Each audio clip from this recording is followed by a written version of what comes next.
तो निजला नाही बाळे, तो थकला आहे बाळे. जे निजेत थकते मरते, ते माय मुलींचे जाळे. तो उठला म्हणजे देईल डोळ्यात नदीचे पाणी.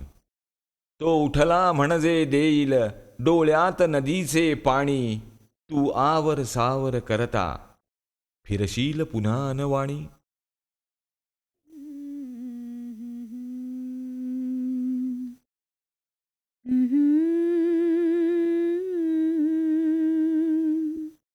प्रकाश गळतो हळू हळू की, चंद्र जसा उगवे पाण्यावरती उमटत जाती. अंधुक अंधुक दिवे दूर सनातन वृक्षानाये, हिरवट गंधमुका दुःख सुरांचा क्षितिजापाशी. मेघ दिसे परका प्रकाश गळतो. हिमनगरातील बर्फ धुळींचे उत्सव भरले नवे. धुक्यात तुटल्या शिखरांवरती पक्ष्यांचेही थवे. प्रकाश गळतो हळू हळू. मंदिर मंदिर पाणी पाणी, शिल्प कुठे वितळे. दुःखाच्या तंद्रीतून जैसे अमृत ठिबकत निळे. प्रकाश गळतो हळू हळू. माझ्या हातून मुठभर माती अवकाशावर पडे. घराघरांना मरण फुलांची गंधित भूल जडे. प्रकाश गळतो हळू हळू की, चंद्र जसा उगवे पाण्यावरती उमटत जाती. अंधुक अंधुक दिवे प्रकाश गळतो हळू हळू.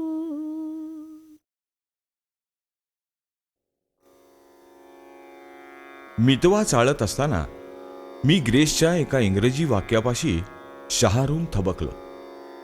I must see my cradle and grave both hanging. हे ग्रेसचे भूल पाडून सतत खुणावत जाणारे महावाक्य आहे. ज्ञानेश्वरांनी कवितेच्या बांधणीच्या निसर्गदत्त घाटाला ज्ञानेश्वरीय परिभाषेत रेखा म्हणून संबोधिले आहे. ग्रेसच्या कवितेच्या निसर्गदत्त घाटाची वीण अशीच असावी असा दरदरून भास होतो. अशा रेखेचे, अशा शैलीचे श्री ज्ञानेश्वरांनी भूलीची भारणी या प्रतिमेने निदान केलेले आहे. ग्रेसचा विशेष असा की तो आपले भावविश्व विस्तारताना ज्या अर्थसंवेदनांची जागृती करतो त्याच अर्थसंवेदना तो रसिकांच्या मनातही तितक्याच तरलतेने प्रक्षेपित करतो. रसिकाला अशी त्याच्याच रसिकतेचा कस पणाला लावणारी दिव्य कसोटी ग्रेसशिवाय दुसऱ्या कोणत्या कवीने दिली असेल असे मला वाटत नाही. दृष्टांत पाठातील शब्दवेधी या रसाचा दृष्टांत मात्र या ठिकाणी मला आठवतो. कव्हण्या एका महात्मेयाची आधारियसी शब्दवेधिया रसू असे, तो वाटा जातू असे. रात्री नगरातू तोवे तांबे घडत असे, रसाते स्पर्शोनी शब्दुये मागुता तेथची विलया जाये, तोवे तांबे असे ते सोने होय. शब्दवेधिया रसूच्या दृष्टांतातील तांबे आणि सोन्याचा लयतत्व योग जाणकार समजून घेतीलच.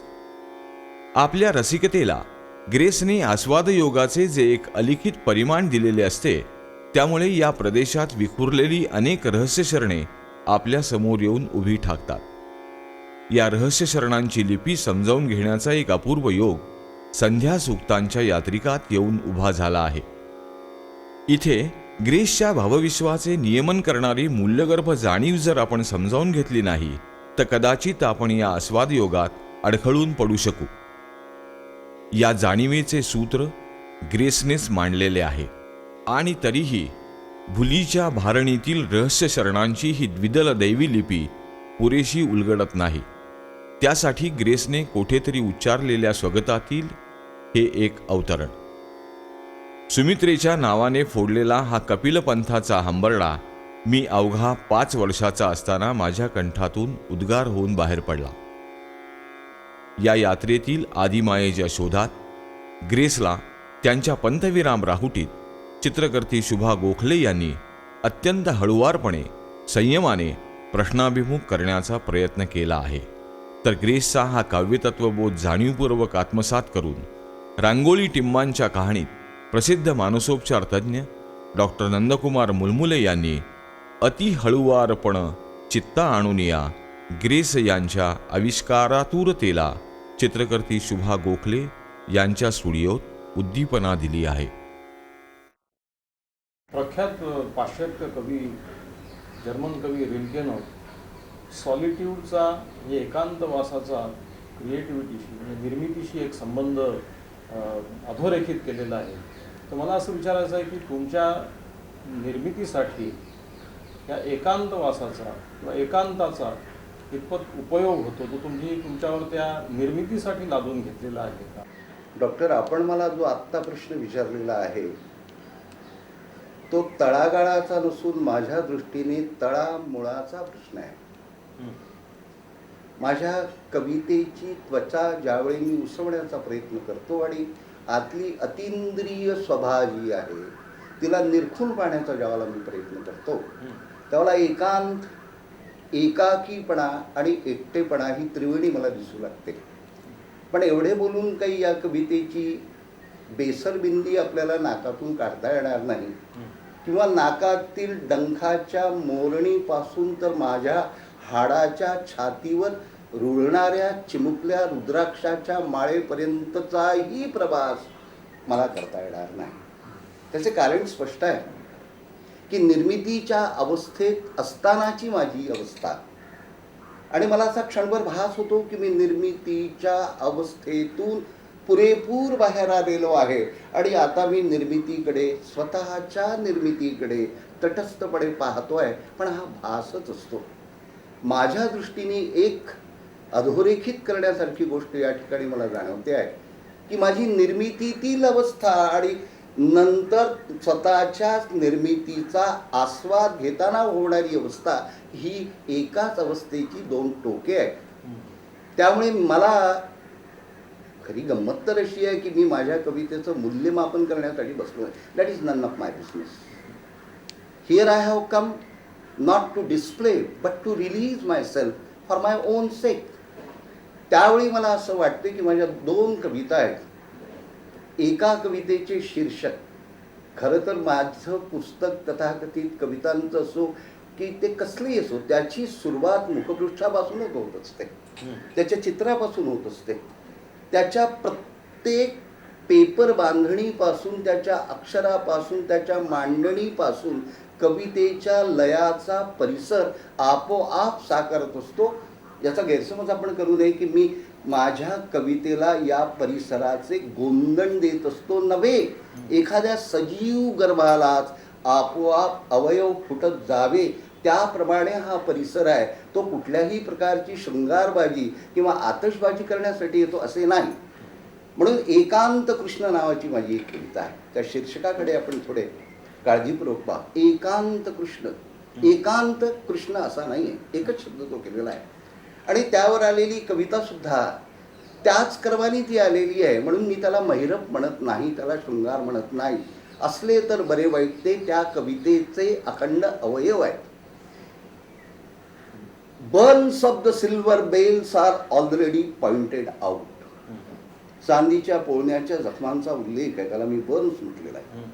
जळल्यामुळे झालेली चांदीची जखम, जळल्यामुळे, पोळल्यामुळे. Burns of the silver bells are already pointed out but there is no flag on the island. एकांत कृष्ण. एकांत कृष्ण. संध्याकालीन धूळ मी उडविली शब्दांध ग्लानीमुळे. शार्दूल विकेलीच आहे. अगदी आपल्या छातीचा भाता आणि फुफ्फुसामध्ये किती हवा आहे याचा अंदाज घेणारी लय ही शार्दूल विक्रीची गंमत आहे. 12-7, 12वर थांबायचं, 7वर थांबलं यती घेऊन तर असं वाटतं की समाप्ती झाली आहे. पण नंतर दुसऱ्या ओळीच्या उगवतीचे आमंत्रण आपल्या हृदयासमोर थेट येऊन उभं राहते. म्हणजे मी या पद्धतीने कदाचित माझ्या कवितेचा आस्वाद मी घेत आहे, पण माझ्या रसिकाला सुद्धा यातून जर काही मार्गदर्शनाच्या खुणा मिळत असतील ते हेही नसे थोडं ते. संध्याकालीन धूळ मी उडविली शब्दांध ग्लानीमुळे. प्राणांची अपरात्र जो उजळतो तो सावलीने जळे. भासांची अभिशापबद्ध किरणे त्यांना नसे सारणी. एकांतातून एक अश्व बघतो ते कावळ्याचे तळे. एकांत कृष्ण आणि कावळ्याचे तळे म्हटल्याबरोबर आपल्या डोळ्यासमोर कुठलाही संवेदनशील रसिक असेल तर त्याला महाभारताच्या अखेरीच्या दृश्याचा सुगावा लागेल. महाभारताची अखेर म्हणजे एका परिपूर्ण पूर्ण पुरुष कृष्णाच्या महानाट्याचा शेवटचा अंक नव्हे. या ठिकाणी अस्तच बेभान झालेला आहे. जणू काही अस्त बेभान झाल्याच्या नंतर अस्ताला पुन्हा उगवतीचे आमंत्रणच नाही. एक जीवनाचा समग्र कालखंड नष्ट झालेला आहे आणि त्या नष्ट झालेल्या प्रत्येक पिंडाला एक एक कावळा शिवणार आहे. म्हणून एकांतातून एक अश्व बघतो ते कावळ्यांचे तळे. धारातीर्थी पतन पावलेल्या देहांची मोजदाद करण्याची जबाबदारी एका एकट घोड्यावर सोपवण्यात आलेली आहे. कारण महाभारताची अखेर म्हणजे सगळ्या एकमेकाच्या बाहुपाशात अंतरपाशात गुंतलेल्या ज्या व्यामिश्र नवीन जीर्ण शीर्ण पेशी आहेत त्यांची सोडवणूक असा मला एक अर्थ या ठिकाणी लागतोय. मेघांचे अभिराम रूप गळले उत्कंठ देहावरी. त्यावेळचा निसर्ग, त्यावेळचा आभाळ. मी नव्हतो त्यावेळेला, व्यासही त्यावेळेला असतील, पण क्रिएटिव्हिटीची एक सोय आहे. सृजनशीलतेचं राज्य हे समग्र करुणेने भरलेलं आहे आणि तिला स्वतःचेच नियम असल्याच्यामुळे कोणत्या काळात कोण असावे आणि कोणत्या काळात कोण नसावे हा हेका या ठिकाणी तुम्हाला अवरुद्ध करू शकत नाही. म्हणून म्हणायचे मेघांचे अभिराम रूप गळले उत्कंठ देहावरी. चांदीच्या समयीत सूर भरते श्वासातली बासरी. चांदीच्या समयीत सूर भरते श्वासातली बासरी. जे जे सत्य जे जे वृत्त फुलात सत्य बघते, जे जे वृत्त फुलात सत्य बघते, ती दर्पणाची तऱ्हा, ती दर्पणाची, जे जे वृत्त फुलात सत्य धरते, ती दर्पणाची तरा. संभोगातुर घार हाय रडते, अश्वस्थ पारावरी. विनाशाचा कडेलोट झाला तरी सृजनाच्या साठी आकाशात तडपडणारी ही घार मला त्या अखेरीस दिसते. आणि मग तो पूर्ण पुरुष आपल्या मरण पारध्याला त्याचे भक्ष सोयीचे जावे म्हणून आपल्या करुणेचे सगळे कैफ उन्माद मात पणाला लावून पायावर पाय ठेवून बाणाला व्याधाला बाण रोवण्याची संधी देतो. ती उपस्थिती त्याला उपलब्ध करून देतो. घोड्याला घनश्याम दूर दिसला. ज्या घोड्याच्या द्वारे पार्थार्थाने सारथ्य केले, त्या घोड्यालाही एकट व्हावं लागलं. महाभारताचा शेवट म्हणजे एका जीवनाच्या कालखंडाचा शेवट आहे. तो संपूर्णपणे तपासून घेतल्याच्या शिवाय नव्या येणाऱ्या जीवनाच्या सृजनाला आपण हलकी साथ देऊ शकत नाही. कारण विनाशाची संपूर्ण पाहणी केल्याशिवाय विनाशाची पुनर्बांधणी करताच येत नाही. आणि एका युगाचा कालखंड हा जर विनाश असेल तर त्याच्या पुनर्बांधणीसाठी पुन्हा एका कालखंडाची गरज आहे. हा पट मी तुम्हाला दाखवण्याचा प्रयत्न करतो. आणि याला शीर्षक आहे एकांत कृष्ण. आणि तोही काही प्रदर्शनवादी रहदारीच्या मार्गात मी दाखवत नाही. कारण मी म्हटलं burns are the silver bells are already pointed out but there is no flag on the island. बेटाने आपल्या डोक्यावर पट्टी लावावी की मी बेट आहे असा तो अखेर नाही. आणि जीवन तसे नाही आहे. म्हणून तो घोडा कृष्णानेच मोकळा केला की मला आता युद्ध पाहायचे नाही. युद्धाच्या नंतर एका महापटाचा जो सत्यानाश झाला, त्या सत्यानाशाला या ठिकाणी सत्याचा नाश नाही, माझा सर्वनाश गोड झाला. ही फिरकीची आतली धुंदीची लय आहे या शोकांतिकेच्या पटाच्या सूत्रामागे. म्हणून घोडा आणि घनश्याम विभक्त आहेत. घोड्याला घनश्याम दूर दिसला, बेभान असता पुढे. असताना भान राहिलेला नाही, कारण याच्यानंतर असतही नाही, याच्यानंतर उगवती नाही.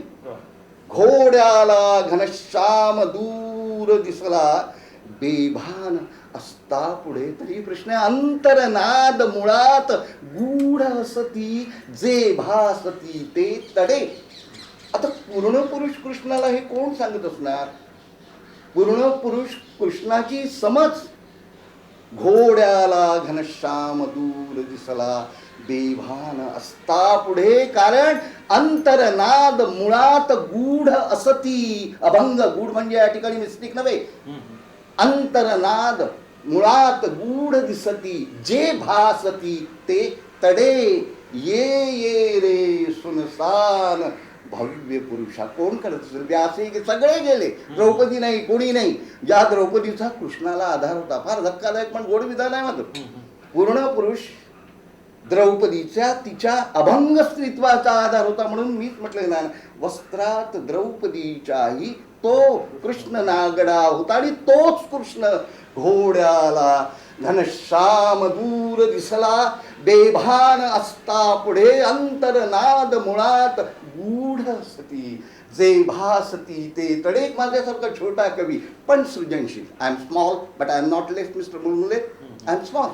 मी कृष्णाला म्हणतोय, माझ्या सृजनशीलतेच्या प्रदेशातून मी मोडलेल्या, तोडलेल्या, उंचावलेल्या ज्या काही हाका आहेत त्याची बेगमी या पूर्ण पुरुषाच्या समाधानासाठी मी ते आली. आता हा अर्थ मला स्फुरतोय. घोड्याला घनश्याम दूर दिसला, बेभान असता पुढे. अंतरनाद मुळात गूढ असती, जे भासती ते तडे. And I am just approaching to greet him, to console him. कदाचित मला जमले तर कृष्णाच्या हातीवर मी माझ्या बाळकृष्णाचा हात फिरवल्याशिवाय राहणार नाही. ये रे सुनसान भव्य पुरुषा. त्याचं स्वागत करतोय. ये रे सुनसान भव्य पुरुषा. घाबरू नको, माझा न तू सारथी. मी अर्जुनाचा हट्ट घेऊन येत नाही आता. I am approaching to you, my Lord Krishna, as a poet of smaller vein, but complete vein. ये रे सुनसान भव्य पुरुषा, माझान तू सारथी, माझ्याही स्मरणात आज टिचले मेल्या सतीचे चुडे, माझ्याही स्मरणात आज टिचले मेल्या सतीचे चुडे. आणि पहिली सती तर सुमित्राबाई आहे. नंतर महाभारतातल्या सतींची मोजदाद केल्यानंतर कावळ्याकडे कोणत्या आणि हिच्याकडे कोणत्या, त्याचं वर्गीकरण करता येईल. कलावंताच्या विजनवासी एकांताची थोडीशी ओळख करून दिल्याच्या नंतर एकांत कृष्ण या प्रतिमेतून निर्मितीला पोषक होणारे जे संसूचन मिळते आहे त्याची थोडीशी मला कल्पना आलेली आहे. कदाचित या माझ्या विवेचनातून त्यांना थोडी मदत झाली तर बघावे. घोडा, पिंड प्रमादाचे कावळे, त्यांनी तुडुंब त्यांचे भरलेले तळे, आता पूर्ण पुरुष, युगपुरुष आणि ज्याला मी निर्मितीचे प्रतीक म्हणतो अशा कृष्णाच्या निर्वाणाची वेळ येऊन ठेवली आहे. निर्वाण साधे असो, राजाचे असो, भिकाऱ्याचे असो, ते दुःखद असणारच. कारण ताटातूट आणि वियोग म्हणजे प्राण, आत्मा आणि कुडी यांची फारकत. मी ती मानत नाही माझ्या निर्मितीच्या क्षेत्रात, पण या ठिकाणी कृष्णाच्या प्रयाणाचा मी कौल सांगण्याचा प्रयत्न करतो आहे. आणि मला असे दृश्य दिसते आहे की व्याधाला कृष्णाच्या तळपायाला बाण मारावयाचा असल्यामुळे त्याला ज्या प्रकारच्या आकृतिबंधाची गरज आहे तो आकृतिबंध आपोआप आपला पाय दुसऱ्या पायावर घेऊन व्याधाला त्यांनी उपलब्ध करून दिलेला आहे.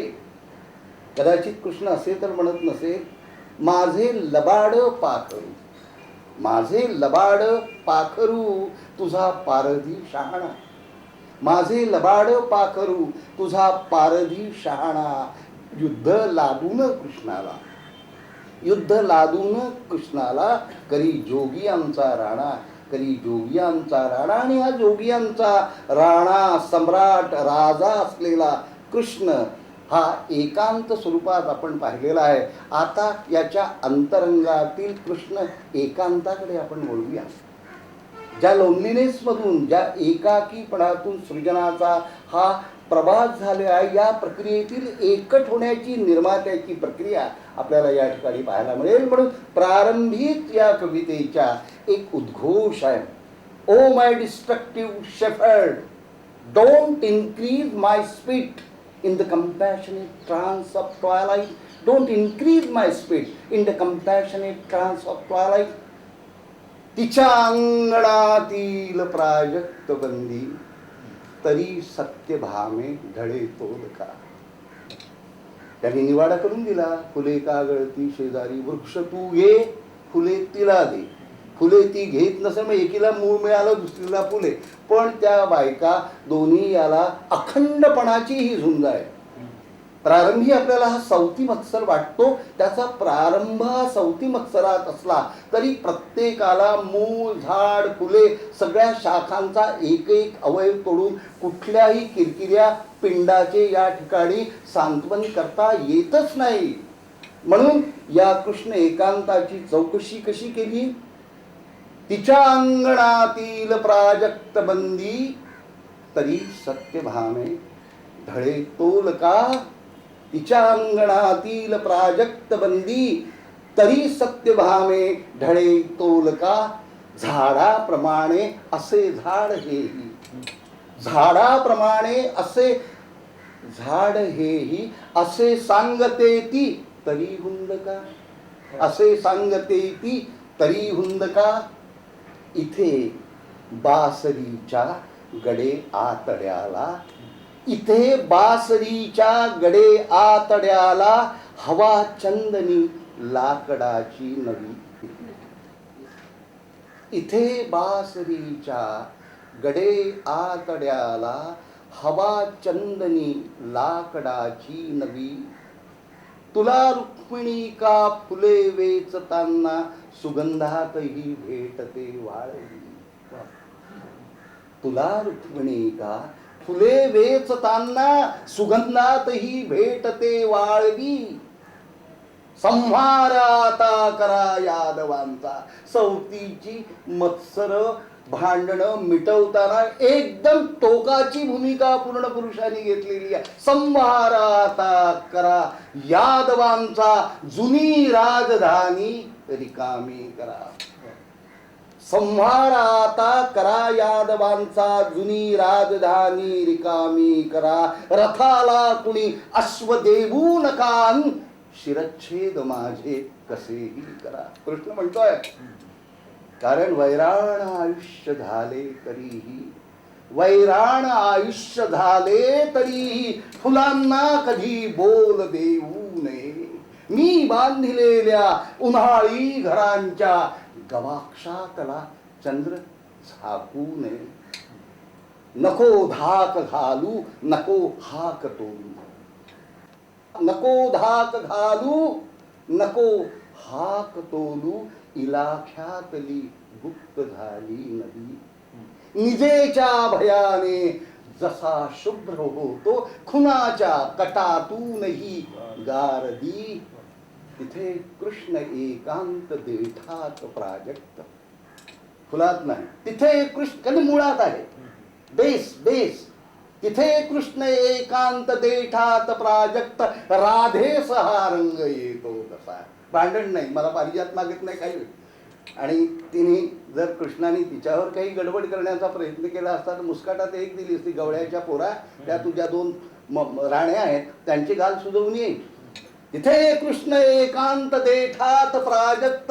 राधेस हा रंग येतो कथा. सर्वेश्वराला कधी या मुलीने न मागितला रे तिचा आरसा. न मागितला रे तिचा आरसा. कृष्ण एकांत या स्वरूपाचा आहे. निर्मितीची प्रक्रिया संपूर्णपणे गेल्यानंतर, म्हणजे असं की निर्मिती ही संपूर्ण आकृतीबंधात एकदा पकडल्याच्या नंतर कलावंताची अवस्था ही अशी होत असते. त्याचं शिखरस्थान हे आहे. तिथे कृष्ण एकांत देठात प्राजक्त. इथे मूळही नाही, फुलही, फुलांची भांडणच संपली आहे. कारण वैराण आयुष्य झाले तरीही फुलांना कधी बोल देऊ नये. मी बांधिलेल्या उन्हाळी घरांच्या गवाक्षातला चंद्र झाकू नये. तिथे तिथे कृष्ण एकांत देठात प्राजक्त. राधेस हा रंग येतो कसा. सर्वेश्वराला कधी या मुलीने न मागितला रे तिचा आरसा. कवीच म्हणू शकतो राधेला मुलगी, दुसरं कोण म्हणू शकतो. तुमची कविता जितकी सौंदर्यलक्षी शब्दांसाठी प्रसिद्ध आहे आणि रसिकांना ती मोहवते, तितकंच तिचं एक महत्त्वाचं वैशिष्ट्य म्हणजे ती वृत्तांचं बंधन घेऊन जन्माला येते. तर मला असा एक प्रश्न विचारायचा आहे की तुमच्या कवितेमध्ये क्राफ्ट्समनशिपचा भाग किती आहे. त्याच्यावर तुम्ही सुचल्यानंतर तो अनुभव शब्दात मांडायला त्याच्यावर कारागिरी करता का. आपण प्रश्न फार नेमका आणि मार्मिक विचारला डॉक्टर. त्याचं मला या क्षणी असं उत्तर स्फुरतं की व्याकरणकार किंवा भाषा पंडित यांच्यामुळे भाषेची वाढ आणि भाषेचा विकास होत नाही. म्हणजे याचा अर्थ त्यांचे त्या भाषेच्या क्षेत्रातील स्थान नगण्य आहे असं मी म्हणत नाही. भाषेतला कलावंत ज्या वेळेला आपली निर्मिती करतो त्यावेळेला व्याकरणकारांनी, व्याकरणाच्या पंडितांनी आणि जीवन व्यवहारातील माणसांनी वापरलेली भाषाच तो वापरतो. पण ज्या स्वरूपात ती वापरून उपलब्ध झालेली असते ते उपलब्ध स्वरूप तो स्वीकारित नाही. तर आपल्या अनुभवाच्या मांडणीसाठी तो त्याच्या भाषेची काव्यनिष्ठ पुनर्घटना करत असतो. त्यामुळे मग त्याला भाषेची अडचण जाणवत नाही. व्यवहारामध्ये एखादा शब्द कोणी वापरला असेल, जसं उदाहरण सरण जळताय, यात काहीच मजा नाही. सळणी आहे, जळ नाही आहे. आणि आपलं जेव्हा येईल तेव्हा येईल. पण इतरांचं तो जळताना आपण फार उत्साहाने पाहत असतो आणि स्मशान वैराग्याची बाळवाटी घेऊन घरी येतो. हे सगळ्यांनाच माहिती आहे. पण एका कुशीसाठी एका कुशीसाठी एकाचे निजणे बाकीची स्मरणे स्मशानात म्हटल्यानंतर व्यवहारात वापरून वापरून आपल्या मुद्रेवरच्या सगळ्या खाणाखुणा हरवून गेलेला शिक्का पुन्हा कल्लार करून नव्या मुद्रेनिशी तो कवी तयार करत असतो, कारण तो प्रतिमांची भाषा वापरतो आणि प्रतिमांचा अर्थ शोधण्याच्यासाठी त्या भाषेतील शब्दांचे अर्थ मुक्रर करण्यासाठी आपल्याला कोणत्याही प्रकारचा शब्दकोश उपलब्ध नाही, कारण कवींनी आणि कलाकारांनी जी प्रतिमासृष्टी निर्माण केलेली असते ती त्याच्या भावानुभूतीतून निर्माण झालेली असते आणि त्या भावानुभूतीचे संयोग मिलन तो जीवनाच्या अनुभवाची करून देत असताना जीवनाचीच पुनर्निर्मिती करीत असतो, म्हणून जीवनात त्याची उत्तरं सापडणार नाहीत, ती कवीच्या भावानुभूतीत सापडतील आणि त्यामुळे भाषेची मर्यादा जाणवणार नाही. अर्थात कवीच्या प्रातिभिक उंचीवर, कवीच्या प्रातिभिक शक्तीवर हे सगळे तालतोल अवलंबून असतात. आणि आपण मला सुरुवातीला एक चांगला प्रश्न विचारला की रामायण आणि महाभारत विशेषतः महर्षी व्यास यांचा माझ्या तथाकथित प्रतिभेवर, माझ्या चालण्यावर, माझ्या बोलण्यावर, माझ्या अंगावर इतका काही परिणाम झालेला आहे. त्यामुळे माझ्या कवितेचे जे बाह्य स्वरूप आहे, तिच्या रचनेचा जो डौल आहे, तिची बांधणी आहे, तिचा जो घाट आहे, जो निसर्गदत्त घाट आहे, त्यामुळे त्याला सरळ सरळ कोणी क्राफ्ट्समॅनशिप म्हणू शकणार नाही. Craftsmanship always deals with the rank and my style or external form of my poetry takes you directly to the range. त्यामुळे त्याला क्राफ्ट्समॅनशिप म्हणता येणार नाही. क्राफ्ट्समॅनशिप म्हणण्यापेक्षा आपण त्याला कारागिरी म्हणूया, पण कारागिरी या शब्दाला सुद्धा काही फारसा चांगला अर्थ आहे असं मला वाटत नाही. तर आपण असं म्हणूया की निर्मिती पूर्ण झाल्याच्या नंतर त्या कवितेवर काही आपण उत्तर संस्कार करतो काय. म्हणजे असं आहे ना, साधारणपणे थर्ड क्लास म्हटलं की वाईट वाटते. आपण कुठे बसलात, मी तृतीय श्रेणीत बसलो असं म्हटलं की जरा जीव सुखावतो, पण असतं तेच खरं उत्तर असं आहे. असा भास माझ्या कवितेच्या बाबतीत निर्माण होण्याचे कारण असे आहे की ज्या वेळेला ती उत्स्फूर्तपणे बाहेर येते त्यावेळेला ती आपल्या अनुभवाचा निसर्गदत्त घाट घेऊन जन्माला येते. म्हणजे असे की ज्या प्रकारचा, ज्या जातीचा, ज्या कुळाचा तो अनुभव असेल, ज्या कुळाचा तो श्वास असेल, ज्या इयत्तेची ती मांडणी असेल, त्याप्रमाणे भाषेला तो अनुभव स्वतःचाच आकार देतो. याचे एक साधे जर उदाहरण घ्यायचे झाले, मनुष्यजात, प्राणीजात, सर्व सृष्टी ही कुठेतरी नर मादी यांच्या संयोगातून, मिलनातून उत्पत्ती आणि लय अशी साधत जाणारी घटना आहे. हे विश्वात्मक सत्य आहे मनुष्य जातीच्या विषयी, हे निसर्गातही आहे आणि माणसाचं तर ते व्यवच्छेदक लक्षण आहे. अशाच अनुभवाचं हे चित्रण आहे.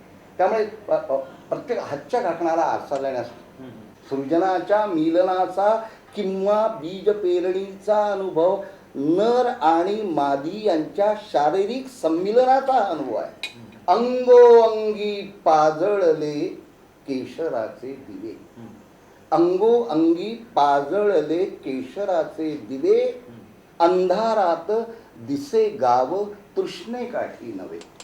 अंगोअंगी पाजळले केशराचे दिवे, अंधारात दिसे गाव तृष्णेकाठी नव्हे, देह ओऊ जाता जडे अंबराचा मणी. कारण हे जनावराचं सूजन नाही आहे, हे मनुष्यत्वाकडे जाऊ पाहणाऱ्या, मनुष्यत्वाच्या दिशेने वाटचाल करू पाहणाऱ्या मानवी नरमादीचे मिलन आहे. त्यामुळे याला प्रदर्शनाची भूमिका येणार नाही, याला श्लीलतेची भूमिका येणार नाही, याला अश्लीलतेची भूमिका येणार नाही, याला मानवतेचं किंवा मानवीय मूल्यांचं कोंदण द्यावं लागतं. या अनुभवाचं जर माणूस उदात्तीकरण करू शकला नाही तर जनावराचे संमिलन आणि माणसाचे संमिलन याच्यातली सीमारेषा नष्ट होईल. कुठल्याही भाषेचा, संस्कृतीचा ज्यावेळेला विनाश होत असतो त्यावेळी मानवी संमिलनाचे संभोग हे जनावराच्या पातळीवर आलेले असतात. ते नीतिनियमाने नुसते बट होत नाही, त्याच्यात I mean to say the ethical cry within it already destroyed. म्हणून मग याला कुठला तरी तारण, याला कुठला तरी दिलासा द्यावा लागतो. अंगोअंगी पाजळले केशराचे दिवे. अंधारात दिसे गाव तृष्णेकाठी नवे. देह ओऊ जाता जडे अंबराचा मणी. अजाणाचा संग माझा पांडुरंग धनी. अजाणाचा संग माझा पांडुरंग धनी. नरमादीच्या शारीरिक संमिलनाचे सर्व उत्तरदायित्व देवावर टाकल्याच्या नंतर आपण सांगा डॉक्टर, या अनुभवाची इयत्ता, गुणवत्ता आणि मूल्यभावना वाढली ना? सर, तुमच्या कवितांमध्ये सर्वच लेखनामध्ये वारंवार संध्याकाळाचे उल्लेख येतात. तर संधिकालाचं आणि तुमच्या कवितांचं इतकं जवळचं नातं वाटतं, आंतरिक नातं वाटतं. उदाहरणार्थ, कया मेंदू पाणी हिमनग तसा शुभ्र हलला. कसा संध्याकाळी सहज मजला शब्द स्फुरला. किंवा दुसरी एक कविता आहे, संध्याकाळी हाकेमध्ये मूक उभे रे कोणी. या हाडांच्या कुशीत व्हावे आज त्वचेचे पाणी. किंवा संध्याकाळी माझ्या जवळी सर्व देवळे जमली. रंग दिशेने तरंग पसरून सूर्य उतरतो खाली. किंवा जेव्हा संध्याकाळच्या सावल्या झडू लागतात, काळोखाचे नादवाही प्रवाह चढू लागतात, तेव्हा आपल्या मनात लांबच लांब पसरलेले निर्मनुष्य रस्तेही हळूहळू जुळू लागतात. अशा असंख्य रचनांमध्ये संध्याकाळचं हे संचित तुम्ही ओतलेलं आहे. तेव्हा संधिकालेचं आणि तुमच्या निर्मितीचं हे आंतरिक एक संबंध आहे, एक महत्त्व आहे, हे तुम्ही विशद करून सांगाल का? आपण फार मार्मिक प्रश्न विचारलात. संध्याकाळचा आणि माझ्या निर्मितीचाच फक्त संबंध नाही. माझ्या देहपिंडामध्ये आणि आत्मपिंडामध्ये जी कोणती एक सीमारेषा उभी आहे ती संधिकालाच्या प्रदेशाची आहे. आणि काट्याने काटा काढून जर म्हणावायचे झाले तर या एका सूफी प्रार्थनेचा मी उल्लेख करेन. मरीजे मोहब्बत उन्हीं का फसाना. सुनाता रहा दम निकलते निकलते. मगर जिक्र शामे अलम जब किया आया. मगर जिक्र शामे अलम जब किया आया. चरागे शहर बुझ गया जलते जलते. मला असं वाटतं डॉक्टर की देवाकडून आणि निसर्गाकडून प्रत्येक व्यक्तीला काहीतरी दान मिळत असते. आणि ते दान गोळा करून जीवनाशी त्याचा संबंध जोडून, कधी विलग होऊन कधी सलग होऊन माणूस आपला जीवन प्रवाह पुढे नेत असतो. मला निसर्गाकडून जे दान मिळालेले आहे ती संध्याकाळ नाही, संधिकाल आहे. अँड रिमेंबर दॅट की हा जो संधिकाल आहे हा प्रकाशाचा अभाव नाही. पुढे जर म्हणायचे झाले तर मी असं म्हणेन की अन इव्हिनिंग इज ऑल्सो ए ट्वायलाइट. संधी प्रकाशाचा हा प्रदेश. आणि माझी काव्यप्रकाशाची आणि जीवन प्रक्रियेची क्रियाच मुळात अशी आहे की in the morning I get up and start my working means what. माझी कर्मशैली मी पडताळून पाहत जगत असतो. आणि कर्मशैली ज्यावेळी मी पडताळून पडताळून पडताळून जगत जातो त्याच वेळी एका नाण्याची दुसरी बाजू म्हणून माझी निर्मिती शैली त्या कर्मशैलीला कधी विन्मुख तर कधी अभिमुख होत जात असते. आणि मी विश्रांत होण्यासाठी दमतो किंवा दमल्यानंतर विश्रांतीची मला ओढ लागते. मीही विश्रामाच्या वेळी थोडे मागितले पाणी. मीही विश्रामाच्या वेळी थोडे मागितले पाणी. गंगा साखळीचा मासा हळू वाळू रवाळी. तुकाराम वाणी काय म्हणाला माहित नाही, जीवना वेगळी मासोळी तैसा तुका तळमळी. मीही विश्रामाच्या वेळी थोडे मागितले पाणी. आणि गंगा काय करते, गंगा साखळीचा मासा हळू वाळू रवाळी. म्हणजे माझी तहान विझवण्यासाठी पुन्हा तृप्ती म्हणून माझा अनुभव, माझा काव्यानुभव मला तृप्तीची तडफड करतो. आणि हे तडफडीचे दान मला संधिकालात मिळालेले आहे. when my work of day is over and I feel fatigued, I feel tired and returning to my den for what? Not for sagacity. In the play of the life Right from the morning till the evening, I was playing, or I play with my toys, and my toys are scattered in the drain. So I go there. At the gate of an evening, I go there, but I don't bolt down the den because I don't want to become a sage. That is not for the sake of sagacity. तपश्चर्येकरता मी जात नाही. त्याचप्रमाणे मी कपट कारस्थानांची पुनर्बांधणी करण्याकरताही जात नाही. त्यामुळे गुहेच्या आत शिरल्याच्या नंतर गुहेच्या दाराला कडी घालत नाही. Because I have to rearrange my scattered toys and then evening is just knocking on the open door of the door. हे संधिकालाचे आणि माझे देणे आहे.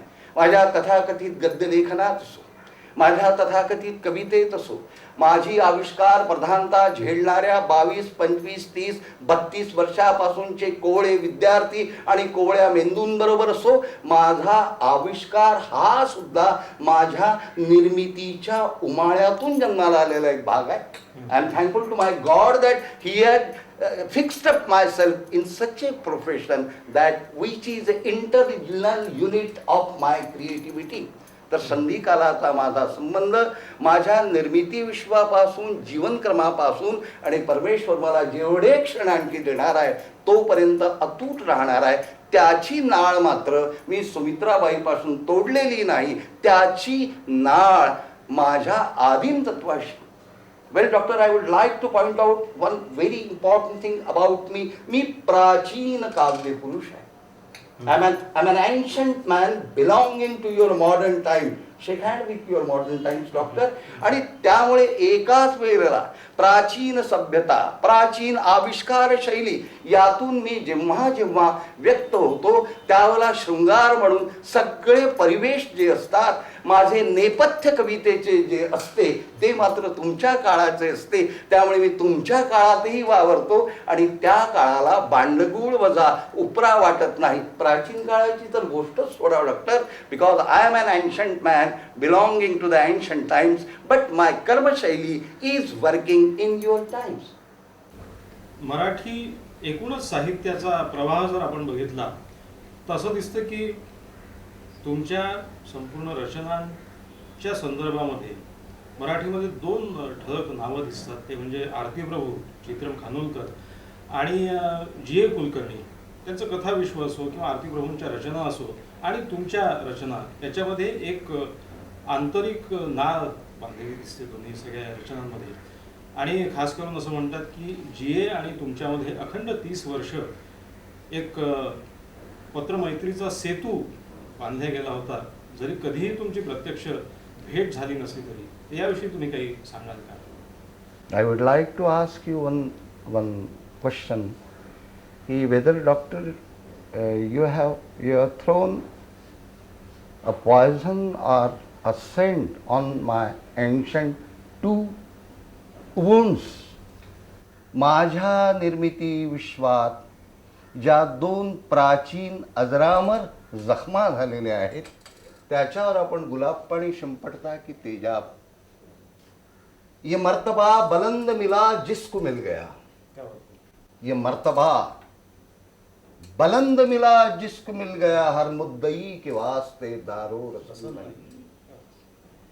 हे निर्मिती विश्वातील ईश्वरपण ज्याला मिळाले त्याला मिळाले. हर मुद्दई के वास्ते दारो रसन नहीं. याचा साधा अर्थ असा आहे की हुतात्म्याला ज्या रेशमाच्या दोराच्या फाशानी त्याचे व्होकल कार्ड्स आवडतात ते भाग्य एखाद्यालाच मिळते. आरती प्रभू आणि जी ए कुलकर्णी हे त्या वंशातले आहेत. आरती प्रभूच्या मृत्यूच्या नंतर मला ज्या ओळी स्फुरल्या त्या जर मी सांगितल्या तर त्यांच्या माझ्यातल्या अनुबंधाची वाट थोडीशी सुकर होऊ शकेल. मला वाटतो मृत्यू असतो सख्या रे, आरतीला उद्देशून म्हणतो. मला वाटतो मृत्यू असतो सख्या रे, सतीच्या खुनासारखा पोरका. मला वाटतो मृत्यू असतो सख्या रे सतीच्या खुनासारखा पोरका जळाच्या भयाने दुभंगून गेली सुन्या स्वप्न पारावरी द्वारका कुणाला म्हणावे तुझ्या मेघमाळा मला चिंब होऊन रे दाखवा कुणाला म्हणावे तुझ्या मेघमाळा मला चिंब होऊन रे दाखवा जुन्या वैष्णवाने इथे आणल्या ना मला शैव समजून या पादुका या ओळींचे उल्लेख जी कुलकर्णी यांनी केलेले आहे. पण एक गोष्ट डॉक्टर आपण लक्षात घ्या, जी आणि आरती हे माझे सहोदर आहेत, माझे सहप्रवासी आहेत. त्यांचा छायाप्रकाश माझ्यावर नाही आणि माझा छायाप्रकाश त्यांच्यावर नाही. सहप्रवासी आहेत एवढे म्हटल्याच्या नंतर मला आणखी माझ्या ओळीने या चिमुकल्या प्रश्नाचा चिमुकला अंत करायचा आहे. घरभर सरणाचे पात्र सांडून जाई फिरुनी फिरुनी माझा वंश निर्वंश होई फिरुनी फिरुनी माझा वंश निर्वंश होई. या ठिकाणी मला तुमची एक कविता आठवते. राजपुत्र आणि डार्लिंग या काव्यसंग्रहातली गुलाब वाळवण्याची गोष्ट या कवितेतल्या त्या ओळी आहेत की जीव गोळा करून तू उच्चारलेला शब्द कौलाराच्या फटीत अडकला ज्या भाषेत मी जन्माला आलो तिथेही अनाथ वाटले मला. तर ही भाषा तुमच्या तोंडी का की ज्या भाषेत मी जन्माला आलो तिथेही अनाथ वाटले मला? प्रश्न छान आहे आणि नेमका आहे. इतर कुठल्याही माझ्या आतल्या इंद्रियाची मदत न घेता डॉक्टर आपण सरळ माझ्या हृदयाची स्कॉलर पकडलेली आहे, त्याबद्दल मी थोडेसे तुमचे आभार मानतो. हे जे अनाथपण आहे कुठल्याही प्रकारच्या न्यायाच्या आणि अन्यायाच्या भावनेतून आलेले नाही.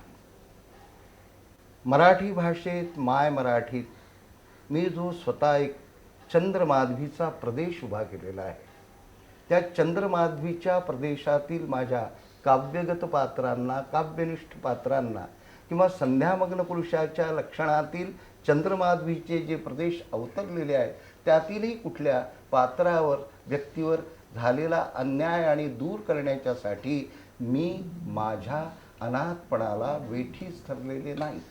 तरीही तुमच्या प्रश्नाचे उत्तर अजून मिळालेलं नाही आणि ते उत्तर असं आहे की आजही चंद्रमाधवीच्या प्रदेशातून तुमच्या माय मराठीला ज्या मी हाका मारतो आहे त्या सुरू आहे आणि तेच त्याचे उत्तर आहे. तरीही तुम्हाला नेमके उत्तर पाहिजे का? तो कहाँ तक नाम गिनवाए सभी ने मिलकर लूटा है. And what's my reaction? Because I had already told you that I'm an ancient man with the decent hedonism.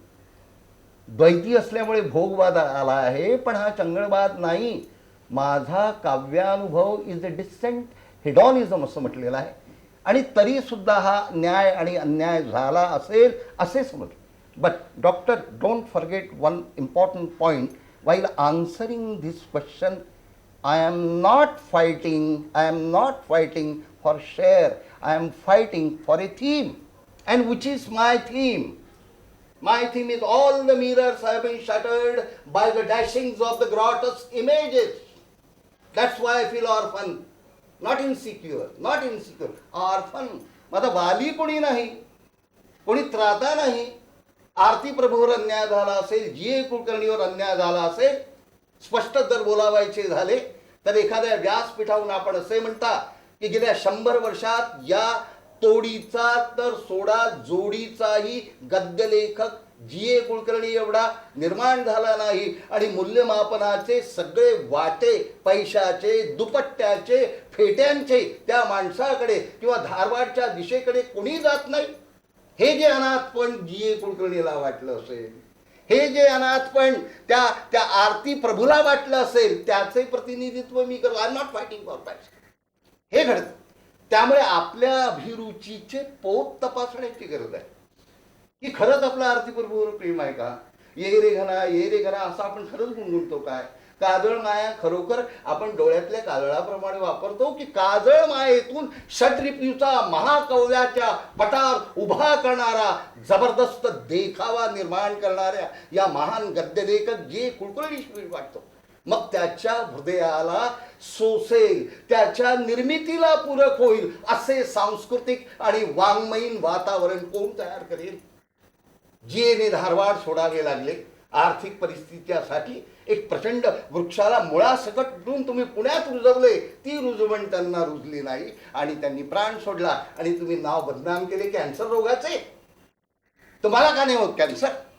ज्या प्रकारचा तुम्हाला कॅन्सर झालेला आहे तो प्रथम दुरुस्त करावा. एखादा रसिक, एखादी रुंझून चाळ बांधलेली बाई पुण्याच्या गाडीतून धारवाडच्या दिशेकडे निघालेली आहे आणि जीएच्या त्या कडेमनी कंपाऊंड नावाच्या दरवाजावर म्हणते, मैं देखूं तो सही ये दुनिया तुम्हें कैसे सताती है, कोई दिन के लिए अपनी निगेबानी मुझे दे दो. आणि तरीही तुमची अभिरुची आणि त्या कलावंताचे सुखदुःख यात संपूर्णपणे भ्रष्ट आणि अनैतिक अशी संगती तुम्ही साधण्याचा प्रयत्न करता. त्याचा कैवारी कोण?